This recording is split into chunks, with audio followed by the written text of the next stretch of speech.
Well, joining us now on Book TV is author and professor Wayne Karlin, whose most recent book is Wandering Souls, Journeys with the Dead and the Living in Vietnam. Professor Karlin, who is Homer Steedley? Homer Steedley is a friend of mine who, he's presently retired, living in North Carolina. He was a officer, platoon leader, and then a company commander in the Vietnam War. And he had contacted me a number of years ago because I have some contacts in Vietnam, Vietnamese I've been working with. And he had taken the documents and a book from the body of a North Vietnamese soldier that he had killed during the war, and wanted to see if he could find the family and return those documents to them. Why? He'd gone through decades of PTSD, not only because he'd killed that man, he had a rough war.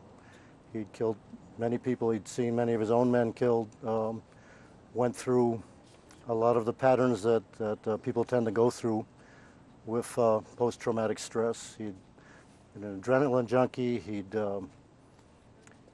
wrecked cars, he'd drunk alcohol, he'd had a hard time forming relationships.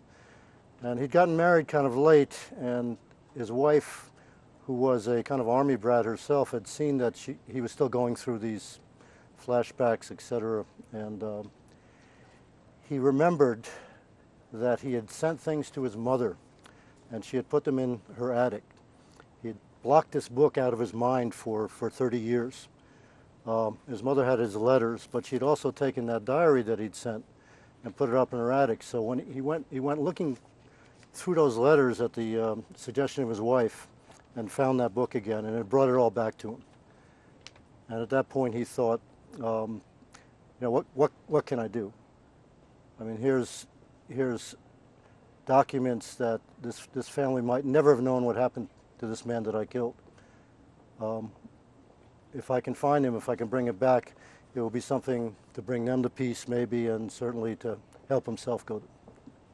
Why did he take the documents in the book? As you say, what kind of book or manuscript was it? Well, he had taken a patrol up along a ridge line in the Mang Yang Valley, which is in Con Tum province of Vietnam, Pleiku province, excuse me. And the patrol was resting. He'd gone a little further down the trail to check it out. And the man he shot, whose name was Yang Nhuk Dam, was coming up the trail on the other side. And Dom was startled to see him. Homer had his rifle down like this. Dom had a rifle over his shoulder. And Homer yelled at him, "Choi hoi," which is, you know, give up, surrender. Dom started to take his rifle down, and Homer stitched him 3 rounds in the chest. He went over to the body, took out, went through his pockets, and found this book and other documents. The book was full of medical drawings. You know, he thought it would be a diary, and there were notes in it, but the book was full of medical drawings and notes. And it turned out that Dom was a medic, was a North Vietnamese Army medic. So for Homer, he had been in combat. He had shot at people, he knew he'd killed them, but he'd never come face to face like that with anybody. And what you do, of course, is you try not to see the humanity of the people that you have to kill or are trying to kill you. By looking in the book, the drawings were done so meticulously, the book itself was preserved so meticulously in the middle of this jungle. You know, the notes were neat. It gave a humanity to the person that he killed that he resisted. You know, he didn't want to see him that way. But he took the documents back, and what you're supposed to do is give them to the intelligence officer, and they assessed them and then burned them. And something in him said, you know, don't burn these, give them back to me. So he got them back, and he sent them to his mother, and then tried to put it out of his mind for over 30 years. And you say he forgot, or he blocked it? He blocked it. Was he surprised when he found them? He was surprised. He was very, it brought him back, I mean, to that moment. I mean, it brought him back not just in memory, but sensually also. You know, what he smelled, what he felt emotionally at that time. What are your contacts in Vietnam that you referred to earlier, Professor Karlin? I was in the Marine Corps in Vietnam during the war, and I became a writer afterwards. I was in a program a number of years ago, early 90s at University of Massachusetts, where American authors who were veterans of the war met Vietnamese authors who had been on the other side of the war. They came over from Vietnam, and we basically lived together for a summer. These are people who would have, killed each other at one point. And their life paths had kind of followed ours. They'd gone through the war, they'd become writers afterwards. So I made some deep friendships that summer, and out of that we decided to create an anthology of work from Vietnam, short fiction that Vietnamese were doing about the aftermath of the war, and juxtapose that with short fiction Americans had done about the aftermath of the war, and do an anthology of that. So to do that, I had to go to Vietnam. It was the first time I was back, since the war. And what was that experience like for you? It was very emotional roller coaster. I mean, it was very good because I'm with these people I'm already friendly with. Everybody was friendly to me. It's the experience a lot of veterans have when they go back. You see the country at peace, which is wonderful. There were moments that it became emotionally trying, but there are really moments of a kind of healthy grief, that I could let things go. And then seeing the work, getting the work translated to the Vietnamese writers, we later did a whole series of their books.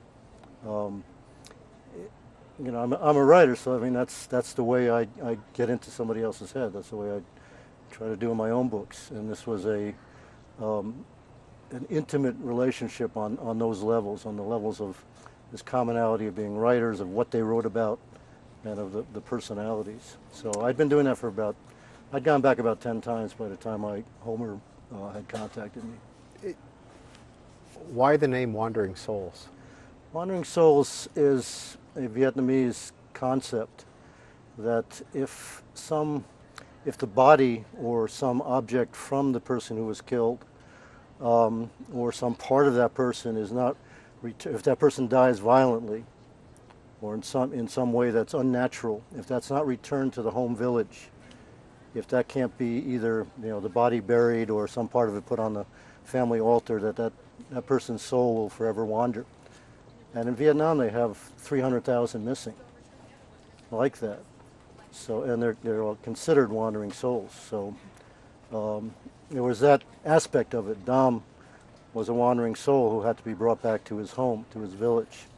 But the wandering souls were also so many of the veterans of that war, the living veterans of that war, who have, like Homer, had not come home even though they were physically home. Wayne Karlin, did you get him in touch with Dom's family? Yes, so with journalists that I knew in Vietnam, we scanned the documents and sent them to them. They put it in the newspaper, several of the big newspapers actually. And what happened, Dom came from a little village called Tai Giang, which is, I don't know, about 60 kilometers from Hanoi in North Vietnam. And his sister actually had wrapped fish in the newspaper, and she opened it up, and and she saw, there was not the picture. We did not have a picture of him at that time, but just the pictures of the documents, his name, and so on. And she went running out of her house saying, literally, Dom has come home. Dom has come home. So the family got in touch immediately with the journalist, who immediately got in touch with us. And they said, there's a number of brothers and sisters. The parents were dead. A number of brothers and sisters, a couple of whom had been in the war also. They said, we have no bitterness towards Homer. We understand war, we understand soldiers. We're grateful that these things were kept, and we invite him to come. And did you attend that trip? Yes, I attended 2 trips back with Homer. And now we're going to show 3 pictures while you tell us briefly the story. Okay. There are 2 stages to this, actually. The first trip, Homer did not go back. He absolutely said he could not do it. He couldn't face